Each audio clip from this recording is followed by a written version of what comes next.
ගවේෂී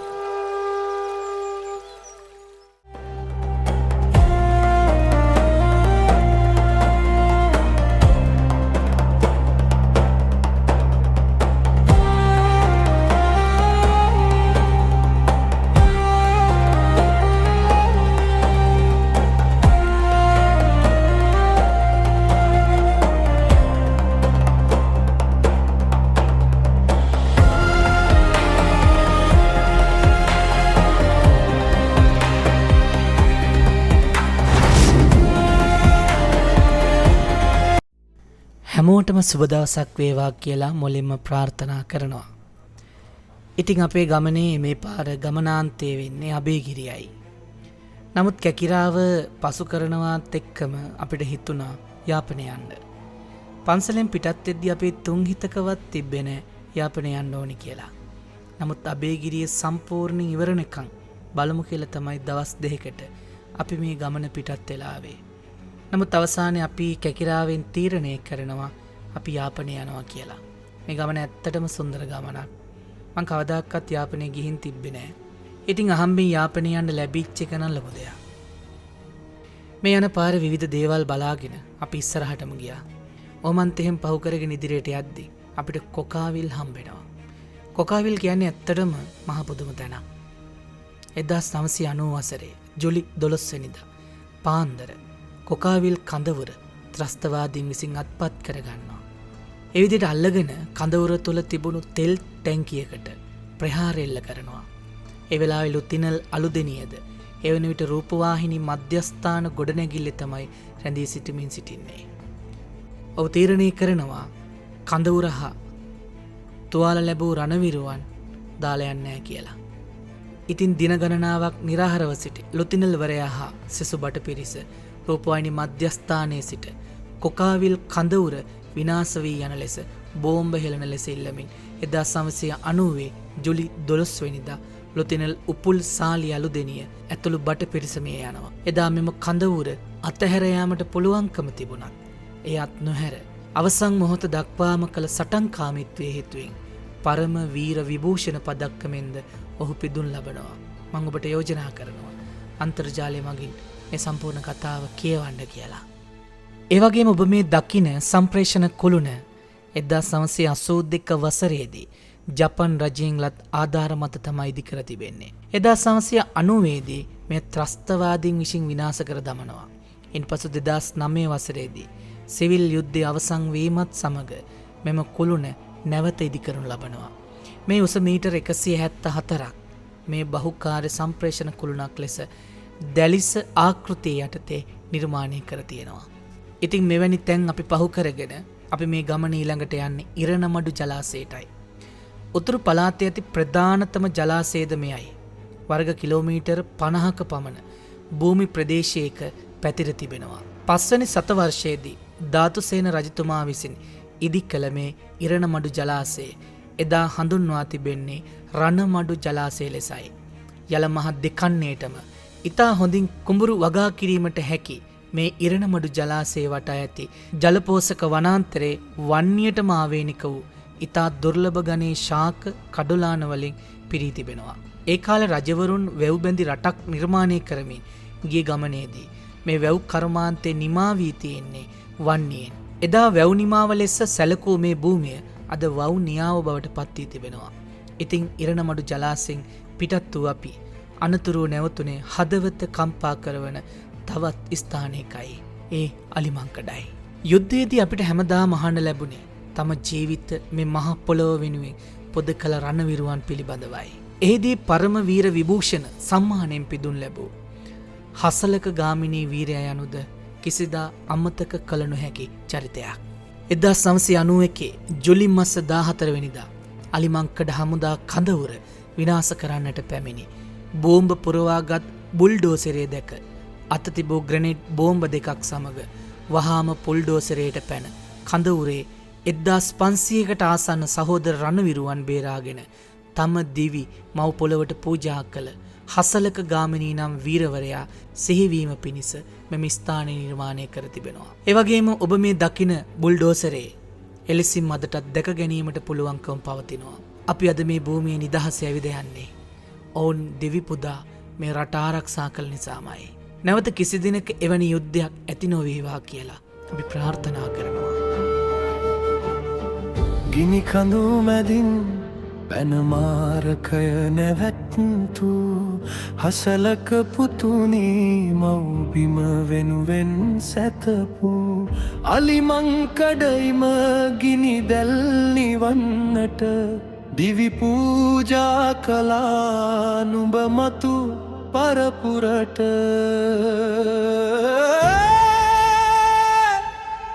වන්දනීයයි රණවිරුවානෙනි දේශය රැක දුන් දැතයි නෑවෙන කිසිවක් මේ මිහිපිට නුඹේලේ විඳට සමයි.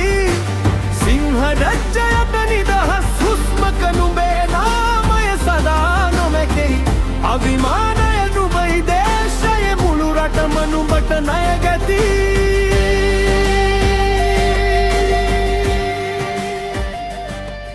මෙවැනි තවත් වටිනා වීඩියෝ නැරඹීම සඳහා පුරාණේ YouTube නාලිකාව සබස්ක්‍රයිබ් කර බෙල් අයිකන් එක ක්ලික් කරන්න.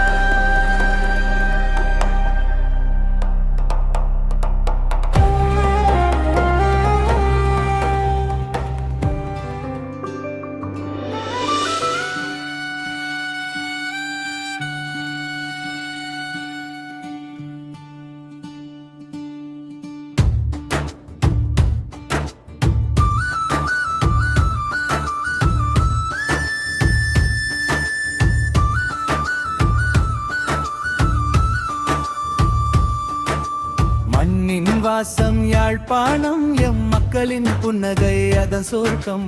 பனைமரக்காடுகள் ஆடும் அந்த பச்சை வயல்கள் பாடும். நல்லூர் கோயில் மணியோசை எங்கும் நிம்மதி தரும் ஒரு ஆசை. துள்ளும் கடலோரம் காத்து நம் நெஞ்சில் வீசும் அன்பு ஊற்று.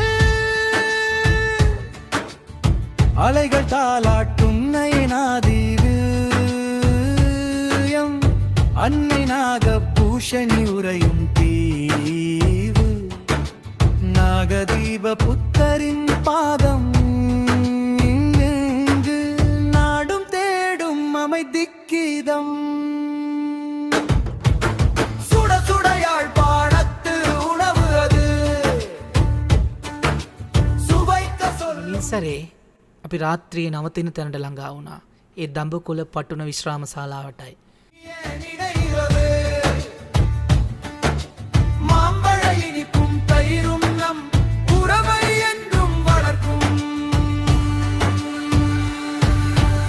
வடக்கு மண்ணின் பெருமை இது வாழும் காலமெல்லாம் இனிமை. யாழ்ப்பாணம் எங்கள் யாழ்ப்பாணம். யாழ்ப்பாணம் எங்கள் யாழ்ப்பாணம். මෙවැනි තවත් වටිනා වීඩියෝ නැරඹීම සඳහා පුරාණේ YouTube නාලිකාව සබස්ක්‍රයිබ් කර බෙල් අයිකන් එක ක්ලික් කරන්න. දඹකොළ පටුන විශ්‍රාම ශාලාවෙන් උදේම ගමන් කළේ යාපනයටයි. යාපනයේ සුන්දරත්වයේ වගේම පරණ දේට කැමති අපේ වතුරයියා ජර්නි බස් ගැන ඉතිහාසයක් අපිට කියලා දුන්නා.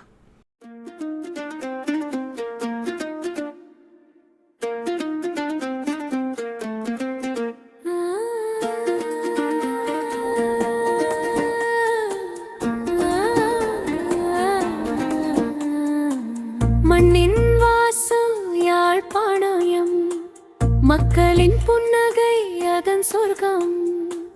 பனைமரக்காடுகள் ஆடும் அந்த பச்சை வயல்கள் பாடும். நல்லூர் கோயில் மணியோசை எங்கும் நிம்மதி தரும் ஒரு ஆசை. துள்ளும் கடலோரம் காத்து நம் நெஞ்சில் வீசும் அன்பு ஊற்று.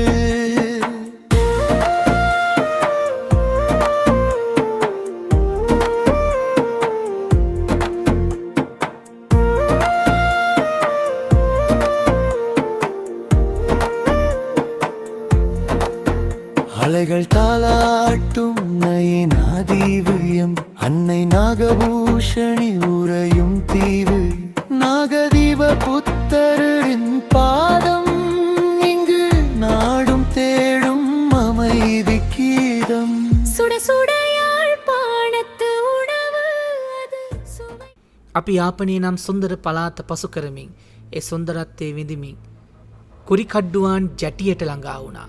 ඒ ඩෙල්ෆ් හා නාගදීපයට යන්නයි. මෙම ජැටියට එනකන් අපි යන විදිය ගැනවත් දැනගෙන සිටියේ නෑ. නමුත් අපිට අවශ්‍ය වුණා ඩෙල්ෆ් හා නාගදීපය කියන තැන් දෙකටම යන්න. මේ කාරණේ මේ ස්ථානයේ නාවික හමුදාවේ නිලධාරියෙකුට පැවසු විට ඔහු අපිට අවශ්‍ය ක්‍රමවේදය කියලා දුන්නා. අනතුරුව අපි පෞද්ගලිකව රැගෙන යාමට බෝට්ටුවක් කතා කරගෙන ඒ වියදම රුපියල් 37000ක් වුණා. ඉතින් ඒ තරම් සල්ලි අපිට නැහැ. ඒ නැති නිසා අපි ටික වෙලාවක් සාකච්ඡා කළා මොකද කරන්න කියලා. ඒ වෙලාවේ තමයි අපිට මේ ඉස්ලාම් දරුවෝ ටික මුණ ගැහෙන්නේ. විදුහල්පතිතුමා ඇතුළු ඒ දරුවෝ ටික සංචාරකයන් ඇවිල්ලා. ඉතින් ඒ වෙලාවේ අයත් එක්ක කතා කරගෙන අපේ මුදලුත් ඒ අයගේ මුදලුත් එකට එකතු කරගෙන අපි දෙගොල්ලොම එකතු වෙලා තනි බෝට්ටුවක් අරගෙන පළමුව ඩෙල්ෆ් දූපත දක්වා අපි පිටත් වුණා. මම ඉතින් උපංගම හලාවත නිසා මට මුහුද හොඳට හුරුයි. ඒ නිසා බෝට්ටු ඉස්සරහම වාඩි වෙලා ජීවිතයේ අලුත්ම අත්දැකීමක්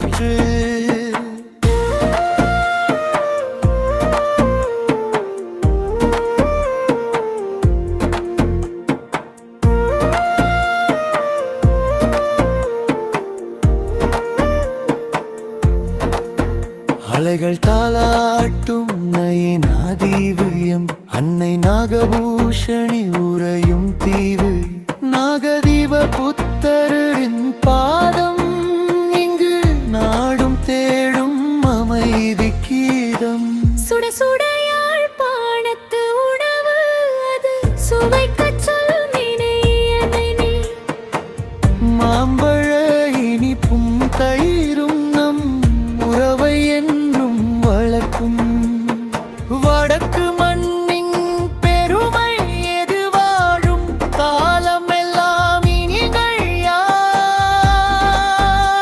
யாழ்ப்பாணம் எங்கள் யாழ்ப்பாணம்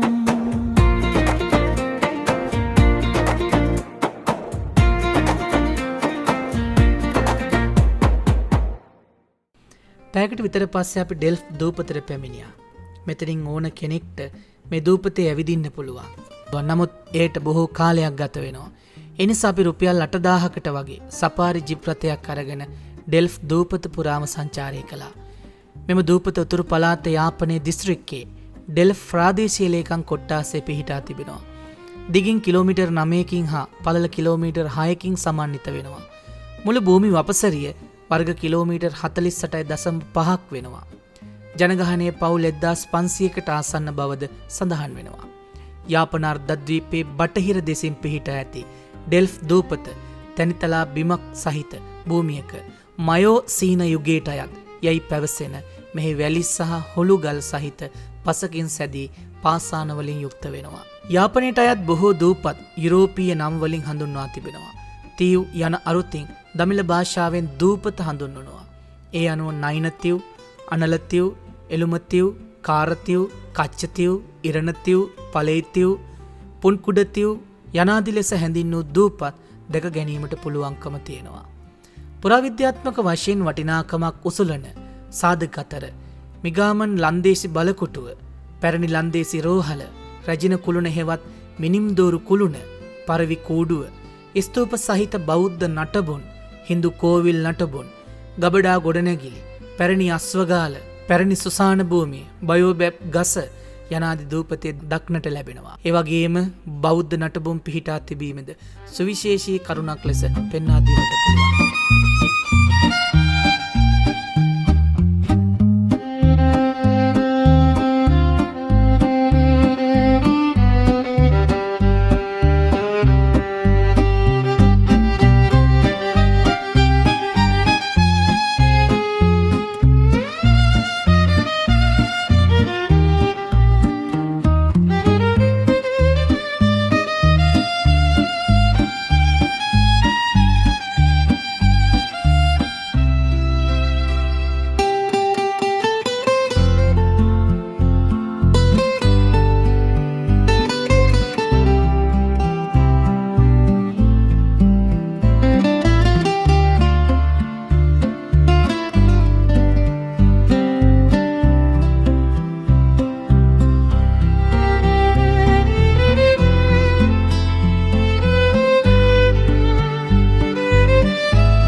ඩෙල්ෆ් දූපතේ පෞරාණික වටිනාකමින් යුක්ත ස්තූප 3ක සාධක මෙහි දක්නට ලැබෙනවා. මේ විශාලතම ස්තූපයේ විස්කම්භය මීටර් 13.54කින් යුක්ත වෙනවා. ඒ වගේම පරිධිය 31.93කින් යුක්ත වෙනවා.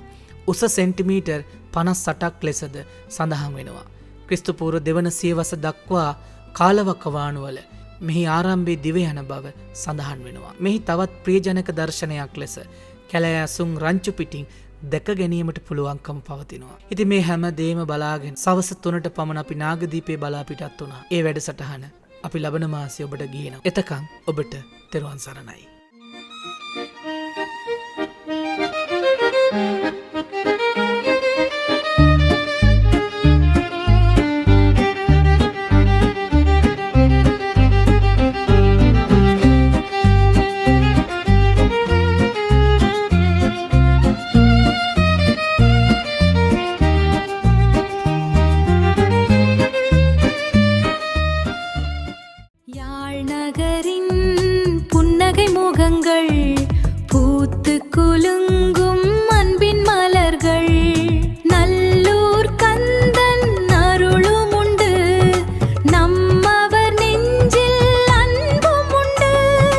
யாழ்ப்பாணமே எங்கள் சொர்க்கம் மக்கள் மனமே அதன் மொத்தம்.